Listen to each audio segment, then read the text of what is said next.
നമസ്കാരം. മുൻ DGPമാരായ Sibi മാത്യൂസിനും RB ശ്രീകുമാറിനും ISRO ചാരക്കേസിൽ എന്തായിരുന്നു ദുഷ്ടലാക്ക്? നമ്പി നാരായണനും ശശികുമാറിനും എതിരെ എടുത്ത കേസുകളിലൂടെ എന്താണ് ഇരുവരും ലക്ഷ്യമിട്ടത്? ISRO ചാരക്കേസ് ഇതുവരെ കേട്ട വഴികളിൽ നിന്നെല്ലാം ഇനി മാറി നടക്കുകയാണ്. അതീവ ഗുരുതരമാണ് ഇവർ ഉൾപ്പെട്ട 5 പേർക്കെതിരെ CBI സമർപ്പിച്ചിരിക്കുന്ന കുറ്റപത്രം. ആ കുറ്റപത്രത്തിലേക്കാണ് ഇന്നത്തെ സ്പോട്ട്ലൈറ്റ്. എല്ലാ പ്രേക്ഷകർക്കും സ്വാഗതം. അകാരണമായി കേസിൽപ്പെടുത്തി ദ്രോഹിച്ചു എന്ന നമ്പി നാരായണന്റെ പരാതിയിൽ 2021 CBI അന്വേഷണം തുടങ്ങിയത്. 3 വർഷത്തിന് ശേഷം കഴിഞ്ഞ തിങ്കളാഴ്ച ഡൽഹിയിൽ നിന്നുള്ള CBI ഉദ്യോഗസ്ഥർ തിരുവനന്തപുരം ചീഫ് ജുഡീഷ്യൽ മജിസ്ട്രേറ്റ് കോടതിയിൽ കുറ്റപത്രം സമർപ്പിച്ച് മടങ്ങി. 5 പ്രതികൾ എന്ന് മാത്രമായിരുന്നു അന്ന് പുറത്തുവന്ന വിവരം. ഇപ്പോൾ ഇതാ ആ പ്രതികൾ ആരൊക്കെയെന്ന് വ്യക്തമായിരിക്കുന്നു.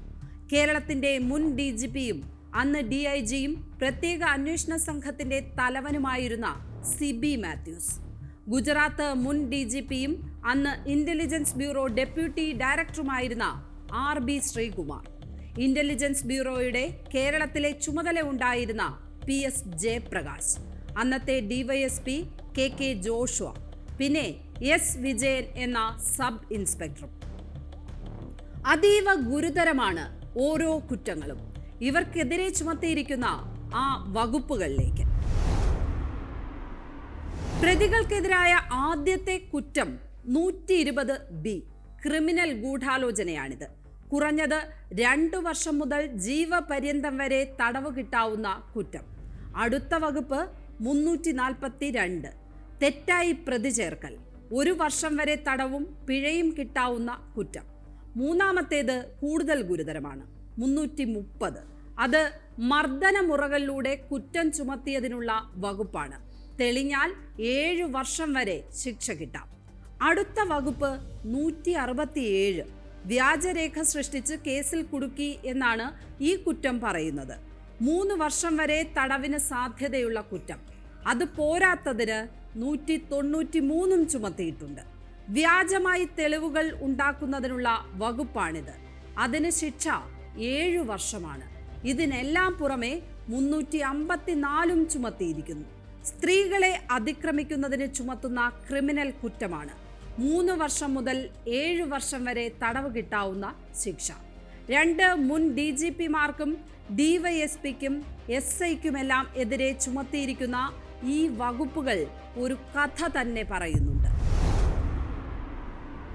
തന്നെ വ്യാജമായി കേസിൽ കുടുക്കി എന്ന നമ്പി നാരായണന്റെ ആരോപണം ശരിവയ്ക്കുന്നതാണ് ഈ ഓരോ വകുപ്പുകളും. ഇത് കുറ്റപത്രം മാത്രമാണ്. കോടതി അത് ശരിവയ്ക്കുകയോ തള്ളുകയോ ചെയ്യാം. വിധി വന്നാൽ മാത്രമേ ഈ 5 പേരും കുറ്റക്കാരാണോ എന്ന് വ്യക്തമാവുകയുള്ളൂ. പക്ഷേ CBI കണ്ടെത്തിയിരിക്കുന്നത് അത്യന്തം ഗുരുതരമായ കാര്യങ്ങളാണ് എന്നതിൽ തർക്കമില്ല. നമ്പി നാരായണനെ നേരത്തെ സുപ്രീം കോടതി കുറ്റവിമുക്തനാക്കുകയും സംസ്ഥാന സർക്കാർ നഷ്ടപരിഹാരം നൽകുകയും ചെയ്തതാണ്.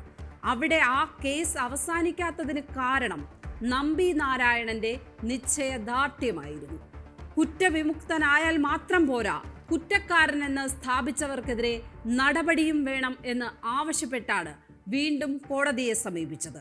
ആ കേസിലാണ് ഇപ്പോൾ CBI നിർണായക കണ്ടെത്തൽ നടത്തിയിരിക്കുന്നത്.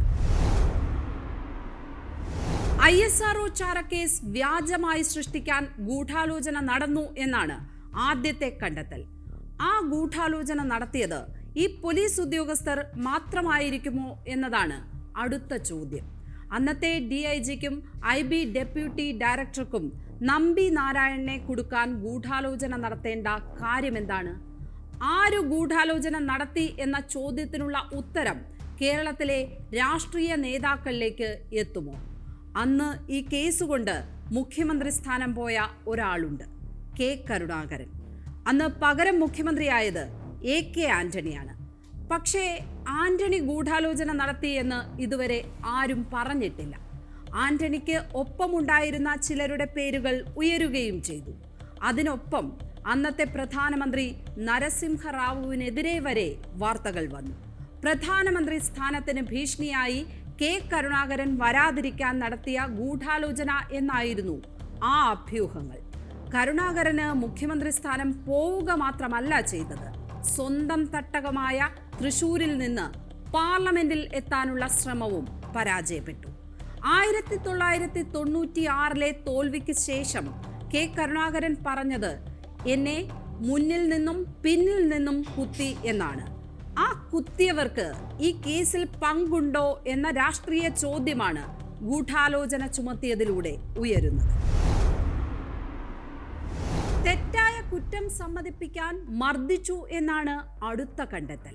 ISROയിലെ ഉന്നത ശാസ്ത്രജ്ഞനെ മർദ്ദിച്ച് ഈ കുറ്റം സമ്മതിപ്പിക്കാൻ ശ്രമിച്ചതിന് ഒരു ലക്ഷ്യമുണ്ടാകില്ലേ? അപ്പോൾ അതെന്താണ്? അടുത്തത് വ്യാജരേഖകളുടെ നിർമ്മാണമാണ്. പാകിസ്ഥാന് ബഹിരാകാശ രഹസ്യം ചോർത്തി നൽകാൻ ശ്രമിച്ചു എന്ന് ആരോപിച്ച് ഹാജരാക്കിയ രേഖകൾ ഉൾപ്പെടെ ഇതോടെ സംശയത്തിന്റെ നിഴലിലായി. ഈ കേസിൽ ചുമത്തിയിരിക്കുന്ന 354 വകുപ്പും കണ്ണു തുറപ്പിക്കേണ്ടതാണ്. ഫൗസിയ ഹസൻ, മറിയം റഷീദ എന്നീ സ്ത്രീകളാണ് കേസിൽ ഉൾപ്പെട്ടത്. അതിൽ ഫൗസിയ 2 വർഷം മുമ്പ് മരിച്ചു. ഇരുവരുടെയും സ്ത്രീത്വത്തെ അപമാനിക്കുന്ന രീതിയിൽ അന്വേഷണ ഉദ്യോഗസ്ഥർ പെരുമാറി എന്നാണ് ഈ വകുപ്പ് പറയുന്നത്. മറിയം റഷീദ നൽകിയ കേസിന് അനുകൂലമാണ് ഈ കുറ്റപത്രം. ഈ കേസ് വീണ്ടും അന്വേഷിക്കാൻ ആവശ്യപ്പെട്ട് CBIക്ക് വിട്ടപ്പോൾ സുപ്രീം കോടതി നടത്തിയ ഒരു പരാമർശമുണ്ട്. ISRO ശാസ്ത്രജ്ഞനെ സൈക്കോപാത്തോളജിക്കൽ ട്രീറ്റ്മെന്റ് നടത്തി എന്നായിരുന്നു അത്. പച്ച മലയാളത്തിൽ ഭ്രാന്ത് പിടിപ്പിക്കുക എന്ന് പറയാം. നമ്പി നാരായണന്റെ അന്തസ്സും പൗരസ്വാതന്ത്ര്യവും തകർത്തു. ജീവിക്കാൻ വേണ്ട അടിസ്ഥാന അവകാശത്തിൽ പോലും കൈവച്ചു. മികച്ച ശാസ്ത്രജ്ഞൻ എന്ന നിലയിൽ നേടിയെടുത്ത സൽപ്പേര് ഇല്ലാതാക്കുകയും സിനിക്കൽ അഫോറൻസിന് വിധേയനാക്കുകയും ചെയ്തു. സിനിക്കൽ അഫോറൻസ് എന്നാൽ സമൂഹത്തിന് വെറുപ്പ് തോന്നുന്ന നിലയിലേക്ക് തരം താഴ്ത്തുക എന്നാണ്. കോടതികൾ കുറ്റവിമുക്തനാക്കിയാലും പ്രതി ആ തെറ്റ് ചെയ്തതായിരിക്കും എന്ന് തോന്നിപ്പിക്കുന്ന അവസ്ഥ എന്ന് പറയാം. ആ നിലയിലേക്ക് നമ്പി നാരായണനെ തരം താഴ്ത്തി എന്ന സുപ്രീം കോടതി വിധിയെ സാധൂകരിക്കുന്നതാണ് ഈ കുറ്റപത്രം. ഈ കുറ്റപത്രത്തിലെ പ്രതികളായ ഉദ്യോഗസ്ഥരാണ് അതിൻ്റെ സത്യം വെളിപ്പെടുത്തേണ്ടത്. ആ ഘട്ടത്തിൽ ഇതിനു പിന്നിൽ നടന്ന രാഷ്ട്രീയ ഗൂഢാലോചനയും പുറത്തു വരിക തന്നെ ചെയ്യും.